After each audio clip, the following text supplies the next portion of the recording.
Good morning. Welcome to Thursday morning. It is the 4th of November. Today, we move to a chapter entitled Overcoming, Overcoming Evil.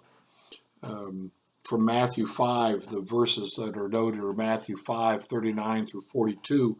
If anyone slaps you on the right cheek, turn to him the other cheek also. If anyone wants to sue you and take your shirt, hand over your coat as well. If anyone forces you to go 1 mile, go with him 2 miles. Give to the one who asks you, and do not turn away from the one who wants to borrow from you.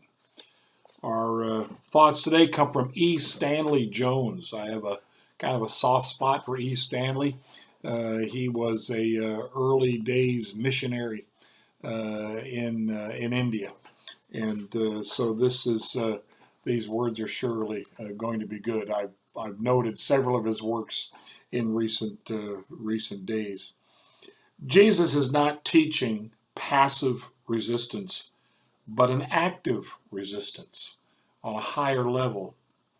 The account does not say, if a man smites you on the cheek, let him smite the other also, but it does say, turn to him the other also. It is this audacious offensive of love. Those are words that don't sound like they should go together. Audacious offensive of love that forces the man to go further and thus to break down. He tries to break your head, and you, as a Christian, try to break his heart. In turning the other cheek, you rest on the offensive. You rest the offensive, W-R-E-S-T. In other words, you take the offensive from him and assume moral charge of the situation. You choose your own battleground and your own weapons. You refuse his and compel him to stand on ground with which he is not familiar and to face weapons he does not know how to face. If a man compels you to go with him 1 mile, you are his slave. But if you voluntarily go with him 2, then you rise from your slavery, confer a bounty on him, and thus become his master. If he sues you at law and takes away your coat, you are his servant. But if you confer on him your cloak also, you assume the mastery of your own by your own moral daring. Allowing a man to smite you on one cheek and letting him have the coat and submitting to him when he compels you to go 1 mile does little or no good. The fact is that it does harm to the man who does it and to the man who submits to it. It is the other cheek, the cloak also, and the 2nd mile that do the trick. It is this plus that turns the scale. The one cheek, the coat, and the 1 mile. This is passive resistance. But turning the other cheek, giving the cloak also, and going the 2nd mile, this is an active resistance on the plane of unquenchable goodwill. When the battle closed in between Jesus and the Jewish and Roman authorities, he was not passive. He was entirely active and assumed moral command in every situation.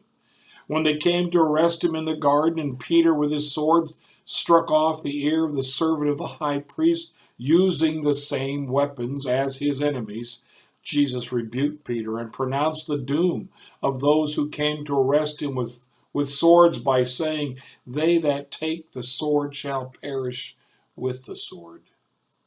They came to arrest him and obtain a sentence against him. And the first thing they confronted was the fact that they heard the sentence of doom passed upon themselves. He then assumes further moral command by stooping down, picking up the severed ear of his enemy, and restoring it. In the moment of passing under their power, he arises in sublimity, assumes moral command, and stands not as a helpless prisoner, but as a giver of bounty. Jesus, after talking about turning the other cheek and going the 2nd mile, immediately adds that we are to love our enemies and do good to them that despitefully use us. He links the passive resistance of evil and the active love of the enemy who does the evil and makes them one. Without this active love, the method of conquering by turning the other cheek is savorless salt. It may do harm. Without this active love, going 1 mile and even going 2 may do harm to the oppressor and the oppressed, in that it may produce contempt in the mind of the oppressor and may further weaken the oppressed.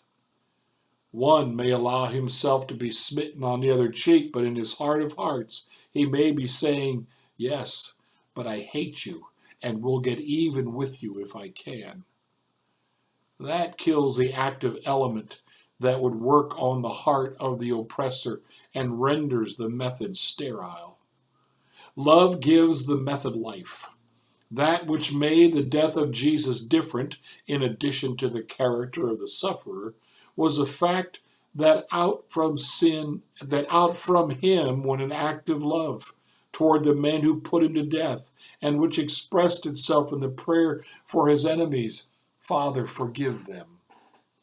That spirit wrested the offensive from their hands and turned the tragedy into triumph.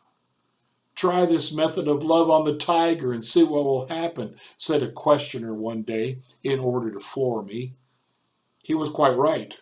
It would not work on a tiger, but it will work on a man. In every man there are 2 men, one that is evil, whom you are not to resist on this level with his weapons. Resist not him that is evil. And another man who is not evil, but who is susceptible to the appeal of loving suffering. Get to that man and you win, says Jesus. No, this method of love will not work with a tiger. But Jesus' assumption is that men are not tigers, and there is that in every man which is capable of response. Even if he does not respond and the method fails, still you have grown tall in the process of stooping. You win in either case. Sermon on the Mount is about the upside down kingdom of heaven, the upside down kingdom of the Lord Jesus. And many of these things we read and say, "Yeah, no, not in my life, not in my world, not in my experience." Maybe we haven't tried the Lord's methods enough and stuck with them and loved. Blessings to you today. Live out the Sermon on the Mount.